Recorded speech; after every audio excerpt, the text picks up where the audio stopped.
ದಕ್ಷಿಣ ಕನ್ನಡ ಮತ್ತು ಉಡುಪಿ ಜಿಲ್ಲೆಗಳಲ್ಲಿ ಶಂಕಿತ ಕೊರೋನಾ ಪ್ರಕರಣಗಳ ಆತಂಕ ಮುಂದುವರೆದಿದೆ. ಮಂಗಳೂರಿನಲ್ಲಿ ಯಾವುದೇ ಕೊರೋನಾ ಪ್ರಕರಣ ವರದಿಯಾಗಿಲ್ಲ ಎಂದು ದಕ್ಷಿಣ ಕನ್ನಡ ಜಿಲ್ಲಾಡಳಿತ ಬುಧವಾರದಂದು ಪುನರಪಿ ಸ್ಪಷ್ಟಪಡಿಸಿದೆ. ಆದರೆ ಉಡುಪಿ ಜಿಲ್ಲೆಯ ಮಣಿಪಾಲದಲ್ಲಿ ಸಾಗರದ ವ್ಯಕ್ತಿಯೊಬ್ಬರು ಆಸ್ಪತ್ರೆಗೆ ದಾಖಲಾಗಿದ್ದಾರೆ. ಅವರು ವಿದೇಶದಿಂದ ಮರಳಿದ್ದು ಅವರನ್ನೀಗ ಪ್ರತ್ಯೇಕ ವಾರ್ಡ್ನಲ್ಲಿರಿಸಲಾಗಿದೆ. ಪರೀಕ್ಷೆಗಾಗಿ ಗಂಟಲ ದ್ರವವನ್ನು ಕಳುಹಿಸಿಕೊಡಲಾಗಿದೆ. ಏತನ್ಮಧ್ಯೆ ದುಬೈಯಿಂದ ಮಂಗಳೂರಿಗೆ ಬಂದಿದ್ದ ವ್ಯಕ್ತಿಯ ಗಂಟಲ ದ್ರವ ಮಾದರಿಯನ್ನು ಪರೀಕ್ಷೆಗೆ ಒಳಪಡಿಸಲಾಗಿದ್ದು ಅದರ ವರದಿ ಬಂದಿದೆ. ಅದರಲ್ಲಿ ಕೋವಿಡ್-19ರ ಯಾವುದೇ ಲಕ್ಷಣಗಳಿಲ್ಲ ಎಂದು ಜಿಲ್ಲಾಧಿಕಾರಿ ಸಿಂಧು ಬಿ ರೂಪೇಶ್ ಬುಧವಾರದಂದು ಸಂಜೆ ಕರೆದಿದ್ದ ಸುದ್ದಿಗೋಷ್ಠಿಯಲ್ಲಿ ಸ್ಪಷ್ಟಪಡಿಸಿದ್ದಾರೆ. ವಿಮಾನ ನಿಲ್ದಾಣ, ನವಮಂಗಳೂರು ಬಂದರುಗಳಲ್ಲಿ ವಿದೇಶಿ ಪ್ರಯಾಣಿಕರ ಆರೋಗ್ಯ ತಪಾಸಣೆ ನಡೆಯುತ್ತಿದ್ದು ಇದುವರೆಗೂ ಕೊರೋನಾ ಪಾಸಿಟಿವ್ ಪ್ರಕರಣಗಳು ವರದಿಯಾಗಿಲ್ಲ ಎಂದು ಜಿಲ್ಲಾಧಿಕಾರಿ ವಿವರಿಸಿದರು. ಮಂಗಳೂರು ಅಂತಾರಾಷ್ಟ್ರೀಯ ವಿಮಾನ ನಿಲ್ದಾಣದಲ್ಲಿ 108 ಆಂಬ್ಯುಲೆನ್ಸ್ ನಿಲುಗಡೆ ಮಾಡಲಾಗುತ್ತಿದೆ. ವೆನ್ಲಾಕ್ ಸಹಿತ 6 ಆಸ್ಪತ್ರೆಗಳಲ್ಲಿ ಐಸೋಲೇಷನ್ ವಾರ್ಡ್ಗಳಿಗೆ ವ್ಯವಸ್ಥೆ ಮಾಡಲಾಗುತ್ತಿದೆ.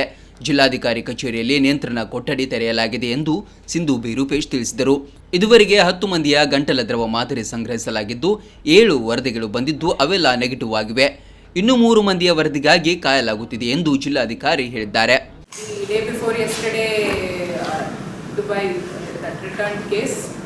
ಅವ್ರದ್ದು ನೆಗೆಟಿವ್ ಆಗಿ ಬಂದಿದೆ. So we have no positive cases. ಇವಾಗ 5 ಟೆಸ್ಟಿಂಗ್ ಸೆಂಟರ್ಸ್ ಇದೆ. ಬೆಂಗಳೂರಲ್ಲಿ 2, ಮೈಸೂರಲ್ಲೊಂದು, ಹಾಸನ, ಶಿವಮೊಗ್ಗದಲ್ಲಿ. ಸೊ ನಮ್ಮ ಸ್ವಾಬ್ ಸ್ಯಾಂಪಲ್ಸ್ ಇಲ್ಲಿ ಯಾವ್ದಾದ್ರು ಒಂದು ನಾವು ಕಳಿಸ್ಕೊಡ್ತೀವಿ. ನಾವು this is a very important slide.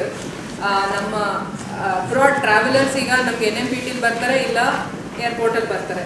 NMPTಲಿ ಈಗ ತುಂಬ ಕಡಿಮೆ ಆಗಿಬಿಟ್ಟಿದೆ. ಬಿಕಾಸ್ ಕ್ರೂಸ್ಗಳಿಗೆ ತುಂಬ ಕಂಡೀಷನ್ಸ್ ಇದೆ, ಡಾಕೆ ಆಗ್ತಾ ಇಲ್ಲ.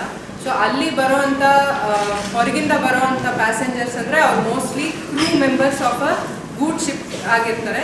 ಆ್ಯಂಡ್ ಮೋಸ್ಟ್ ಆಫ್ ದೆಮ್ ಆ ಪೆರಿಮೀಟರ್ ಬಿಟ್ಟು ಹೊರಗೆ ಬರೋದಿಲ್ಲ. ಸೊ NMPT ಅವ್ರನ್ನೂ ಬಟ್ ನಾವು ಸ್ಕ್ರೀನ್ ಮಾಡ್ತೀವಿ, ಬಟ್ ಅವ್ರು ಅಲ್ಲಿಂದ ಹೊರಗೆ ಬರಲ್ಲ.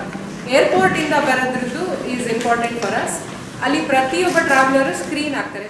ಇನ್ನು ಕೋವಿಡ್-19 ಆತಂಕದಿಂದಾಗಿ ಮಂಗಳೂರಿನಲ್ಲಿ ಮಾರ್ಚ್ 14ರಂದು ನಡೆಯಬೇಕಾಗಿದ್ದ ಶ್ರೀಕೃಷ್ಣ ರಥಯಾತ್ರೆಯನ್ನು ರದ್ದು ಮಾಡಲಾಗಿದೆ. ಇಸ್ಕಾನ್ನ ಮಂಗಳೂರು ಕಾರ್ಯದರ್ಶಿ ಸದಾನಂದ ದಾಸ್ ಈ ಬಗ್ಗೆ ಮಾಹಿತಿ ನೀಡಿದ್ದಾರೆ. ಮಂಗಳೂರಿನ ಬಲ್ಮಠದಲ್ಲಿರುವ ಆರ್ಯ ಸಮಾಜ ರಸ್ತೆಯಲ್ಲಿ ಇಸ್ಕಾನ್ ಕಚೇರಿ ಇದೆ. ಈ ರಥಯಾತ್ರೆಯಲ್ಲಿ ಹೈದರಾಬಾದ್, ಚೆನ್ನೈ, ಮುಂಬೈ ಸಹಿತ ವಿವಿಧ ಭಾಗಗಳಿಂದ 600 ಮಂದಿ ಭಾಗವಹಿಸುವವರಿದ್ದರು. ಈಗ ಕಾರ್ಯಕ್ರಮ ರದ್ದಾಗಿದೆ.